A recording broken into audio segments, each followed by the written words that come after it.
Welcome to in this lecture. पिछले lecture में हमने देखा था कंडीशनल स्टेटमेंट का इफ स्टेटमेंट, और अब इस लेक्चर में हम देखने वाले हैं कंडीशनल स्टेटमेंट का एक important statement, that is if else statement. तो तीन प्रकार के कंडीशनल स्टेटमेंट होते थे, इफ स्टेटमेंट, इफ एल्स और if else. If statement, if statement हमने पढ़ लिया है और आज हम डिस्कशन करेंगे इफ एल्स स्टेटमेंट का। इफ स्टेटमेंट का सिंटैक्स ये होता था, इफ यहाँ पे इफ की कंडीशन और कर्ली ब्रैकेट के अंदर लिखे गए स्टेटमेंट तब रन करते थे जब ये कंडीशन ट्रू होती थी। आज है इफ एल्स स्टेटमेंट। इसका सिंटैक्स क्या है, यहाँ से लेके यहाँ तक सिंटैक्स सेम वैसा ही है। पहले इफ की कंडीशन, और जब ये कंडीशन ट्रू होती थी तो ये कंटेंट रन करेगा, लेकिन यदि ये कंडीशन फॉल्स हो जाएगी तो तब हमारा जो प्रोग्राम है वो इस एल्स की बॉडी के स्टेटमेंट रन करेंगे। समझे? इसकी कंडीशन यदि ट्रू है तो ये रन करेगा, और यदि इसकी कंडीशन यहाँ पे फॉल्स हो जाती है तो देन ये रन करेगा। लेट्स हमने यहाँ पे लिखा if x is greater than 5 और हमने x की वैल्यू 4 डाल दी, तो क्या हुआ, x की वैल्यू ग्रेटर देन 5 नहीं है क्योंकि x की वैल्यू 4 है, तो 4 is not greater than 5। Then क्या होगा, ये वाली स्टेटमेंट रन नहीं करेंगे, एल्स के अंदर की स्टेटमेंट रन करेंगे।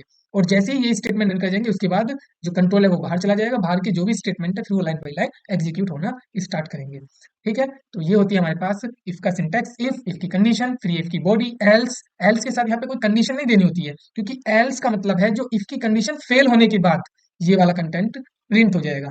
ठीक है, इस पिछले वाले में क्या होता था कि इसकी कंडीशन यदि फेल हो गई है तो भी ये बाहर का यहाँ पे कोई भी स्टेटमेंट है वो रन करेगा, और यदि कंडीशन ट्रू है पहले बॉडी का स्टेटमेंट रन करेगा, देन बाहर का वो स्टेटमेंट का रन करेगा। लेकिन यदि हमने यहाँ पे एल्स लिख दिया है तो जब इसकी कंडीशन फॉल्स हो जाएगी तो ये एल्स वाली बॉडी ही रन करेगी। फॉल्स होने पे कंपाइलर यहाँ इस प्रोग्राम को रन नहीं करेगा। ठीक है, चलिए इसका कुछ एग्जाम्पल देखते हैं। तो भैया ये हमने पिछला एग्जाम्पल देखा था, इसमें हमने किसी यूजर से एक वेरिएबल ए में नंबर स्टोर किया था, और हमने यहाँ पे एक इफ ब्लॉक लिखा था, if A is greater then और इक्वल टू 5। ये हमने कंडीशन दी थी और देन प्रिंट हो जाए ये वाला स्टेटमेंट। अब हम चाहते हैं कि यदि ये कंडीशन फॉल्स होती है, एल्स, एल्स के केस में क्या हो, नहीं तो क्या होना है, यहाँ पे हम लिख देते हैं यदि ये कंडीशन फॉल्स होती है तो यहाँ प्रिंट हो जाए प्रिंट एफ सेमिकोलन। तो यहाँ पे प्रिंट क्या हो जाए, यहाँ पे प्रिंट हो जाए योर मोबाइल नंबर। ठीक है, तो हम कह रहे हैं कि ये वाला स्टेटमेंट यहाँ पे प्रिंट हो जाए सेमी कोलन। ठीक, चलिए अब इसको हम सेव करके रन करते हैं। सबसे पहले क्या होगा, हमें यहाँ पे वो नंबर एंटर करना पड़ेगा। लेट्स हमने वो नंबर एंटर किया 2। ठीक है, और देन इसको रन किया तो क्या हुआ, योर मोबाइल नंबर वाले स्टेटमेंट ही यहाँ पे प्रिंट हो पाया है। ऐसा क्यों, क्योंकि 2 हमने ए की वैल्यू 2 यहाँ पे एंटर की। A is not greater than equal to, मतलब यदि ए की वैल्यू ग्रेटर देन 5 से होती या 5 के बराबर होती तो फिर ये इफ के अंदर का स्टेटमेंट एग्जीक्यूट करता और एल्स वाला ये स्टेटमेंट एग्जीक्यूट नहीं करता। लेकिन हमने क्या किया, हमने ए की वैल्यू यहाँ पे 2 एंटर की है, क्योंकि ए की वैल्यू हमने 2 एंटर की है तो ये कंडीशन हो गई फॉल्स। जैसे ही कंडीशन फॉल्स हुई है तो देखिएगा कंपाइलर हमारे यहाँ से मेन फंक्शन से स्टार्ट हुआ, और मेन फंक्शन से पहले उसने इंट ए पढ़ा, तो उसने वेरिएबल ए का डेटा टाइप डिसाइड किया। उसके बाद उसने यहाँ पे इस स्टेटमेंट को एग्जीक्यूट किया।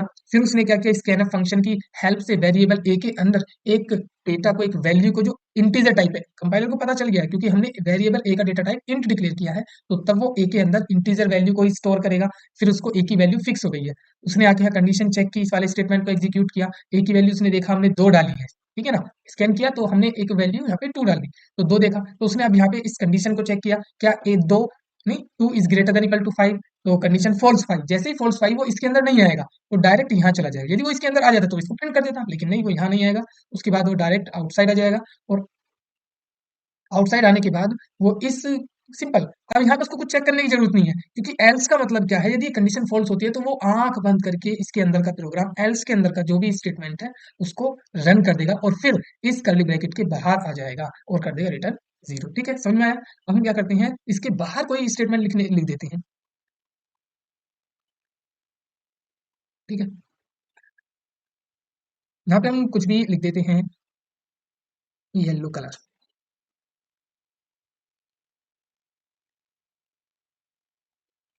ठीक, तो देखिएगा हर बार ये स्टेटमेंट रन करने वाला है,